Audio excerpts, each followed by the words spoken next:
folks, welcome back to Saturday Fright Theater. And folks, GenreBlast 9 has been nothing short of amazing. And ladies and gentlemen, sitting right next to me, a GenreBlast Hall of Famer, a GenreBlast staple, an amazing human being. Rakefet, thank you so much for joining us. You have been one of my favorite people in the film industry for a very long time. Thank you. You too. You're one of my favorite people. And your wife and your dad. I was going to say, and my dad, you heard it, Dad. I miss you. We think about you a lot. For the folks out there that aren't lucky enough to get to know you, please introduce yourself. Tell us what brought you out here to GenreBlast this year. Should I look at you? I don't know. I'll look at both of you and them. You never want to look at this. Okay. I'm Rakefet Abergel. I'm the writer, director, producer, and lead actor of Still, which is the project I have here this year. Jackson, Love, and Boom, my previous projects, were also here. And some scripts. I also did stand-up for the first time in 20 years on this one. It was super cool and fun. I got to open for Greg Sisko, which was awesome. And Still is about, should I tell what it's about? Give your elevator pitch. Oh God, I'm so bad at those. I talk long-winded. Still, I had a miscarriage 3 years ago, which of course was a very sad, horrific experience. And I thought, how do I deal with this? And so I made a movie that just kind of illustrates the feelings around a loss like that. And Still is about a woman, Aaliyah, who had a stillborn, and she's kind of lost in this cycle of grief where she's imagining a life she could have had with a baby that she never had, and also dealing with the things that people say that when they're trying to be helpful, but it's not always the right thing to say. Yeah. It's such a powerful piece. I mean, I choking up. Oh no! Don't Stop do it. that. I know, but seriously, it was such a powerful piece. I mean, you can literally see the passion that went in behind this to make this happen. Thank you. Talk a little bit, if you can, about the production and getting this done.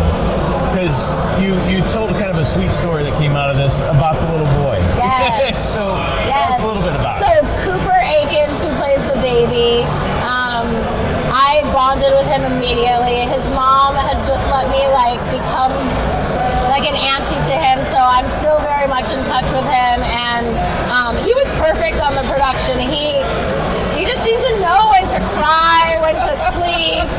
He didn't bother anybody. He was so easy to work with. Everyone on the crew was amazing. It was the only set I've ever been on with no drama. Wow. And I think it had something to do with them wanting to really be there for me and help me realize this thing. And it's hard to be a director and an actor and a producer. But I was worried I wouldn't be able to pull up the emotions that I needed. But honestly, it wasn't hard. I was gonna say they're apparently right there under the surface. Yes. I don't always access them, because if I did, I don't think I'd get up in the morning, honestly. But I keep it right here. Yeah. And when I needed to, I was definitely able to pull it out, I think. I hope. It's so beautiful and horrific and everything. You literally take us on an emotional journey in just a few minutes. It's so wonderful. Thank you. And everything that you do is wonderful. Speaking of everything that you do is wonderful, because I gotta lighten the mood a little bit. Your stand-up. Yeah. Oh my God. It was a weird thing to do, to show my movie and then have everyone be like, "You made me cry, you made me cry." That was the best part. Literally, the stand-up was later that night. And then later that night, I'm doing jokes, and I'm people are like, "Oh my God, you made me laugh, you made me laugh." And I'm happy that I was able to run the gamut of emotions for everybody. You ran every emotion. I'm a little bipolar, not really, not diagnosed, but I'm a little bipolar, so it kind of worked for me. I'm a little bit, those are both very much me. I'm both people. Yeah. I'm really much. It's the end of a long weekend. I'm really much both kinds of people. But the stand-up was fun. I haven't done it in probably 20 years. I used to do it a lot, and it was hard to get warmed warmed up in the beginning. I wasn't sure. But by the end, I was like, wow, why am I not doing this anymore? Well, we spoke with Greg Cisco earlier. Yeah. And literally, he and I had to both, like, you could see almost like the light go on. Like somebody trying to ride a bicycle after all those years, you're like, you finally find your balance. Yeah. And the light came on. Oh, yeah. There was a moment, the first couple of jokes, I was like shaking, and I was nervous, and I'm like, okay, I don't really know what I'm doing. And then it like snapped, and I was like, oh, I remember how to do this. Like, and it's just such a good feeling to make people laugh. I mean, I guess it feels good sometimes to make people cry or be scared or whatever, but nothing feels as good as making people laugh. That's for sure. I think that's the beauty of it. I think just bringing anybody on an emotional journey is powerful in itself, but like you said, laughter does something else. It releases all those, what scientists call, endorphins, into the brain. But it literally, it was a perfect timing for it, especially after this one. Well, I almost felt like I owed the audience. I'm like, can I curse? Yes. Okay, I fucking devastated you, and so now I owe you some laughs.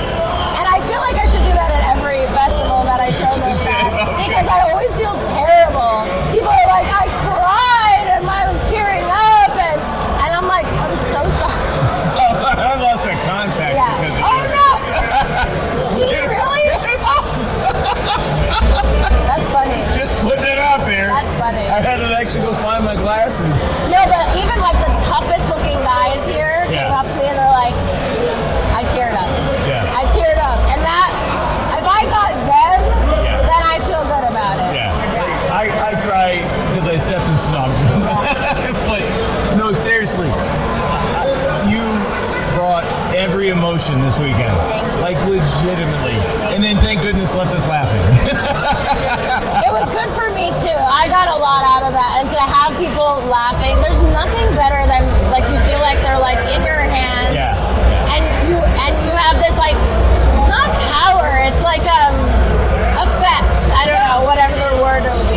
But that's good. It's literally you're sharing an emotional connection with this entire audience, and you're sharing on that connection of laughter. And it was a good audience. They were locked in. They were giving me a lot of love. I could feel it. They were smiling. There were eye contact. It was like awesome. That was the best thing, and you could literally feel all of the energy, the positive energy in that room because of you. And Greg got a nice warm audience. I was going to say, Greg was like, God damn, I wish she could just follow me everywhere. Oh, yeah, I would do that. We would talk about it. He might have to open for me sometime. I was going to say, he needs to open for you as he walks by here. He's out here. Yeah, I don't know. So I have to ask you, like, what's next for you? I mean, are you working on anything right now that you can share with us? I'm hoping to take my short Killer Crush that was here 2 years ago. We did a reading and turn it into a feature. Awesome. Because it's too expensive to make as a short. Yeah. Nathan may or may not be helping me, possibly. I don't know. It hasn't been decided for sure. Right. But maybe helping me write it. So I want to make a feature. I love shorts, but I feel like it's time for me to make a feature. I was going to say, you've done. It seems like the next thing. It can be the next thing. And I'm selling the DVD here. It's called Love Scars. It has all 3 of my shorts on it. It has behind the scenes and trailers and bloopers and commentary and a lot of extras. Yes. And I feel like, okay, here's my shorts. Right. Now I have to do something else. Yes. So I'm not sure if it's going to be that or New Mom, which is another script I have, but I don't know. I just want people to put me in their movies, honestly. More than I want to make one, to be really? honest. Okay. Oh, yeah. I'm telling everyone, I'm like, I'll stop making movies if you just put me in your movies.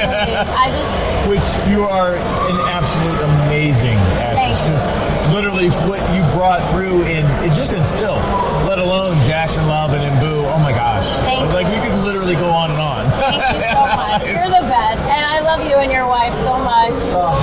And your dad. Yes. Yeah, shout out to Second Papa. plug. Your dad. Yeah. So what's out there that they can follow you? How can they buy the DVD? What's that website, social media? What's out there that they can find you? Follow? Sure. It's not up yet, but it will be up on cyclamenfilms.com. You can can also find me at Cyclamen Films on Instagram. On Facebook, you can look up Cyclamen Films or Rakefet Abergel, and you'll find me. I'm very findable. Yes. Also, my first name is not like it's not a usual name. So John or Joan. even if you don't know the last name, you're probably still gonna find me. Probably gonna find you. If you look for Rakefet, you will find me. I promise. Yes. And again, thank you so much. Thank you. It's so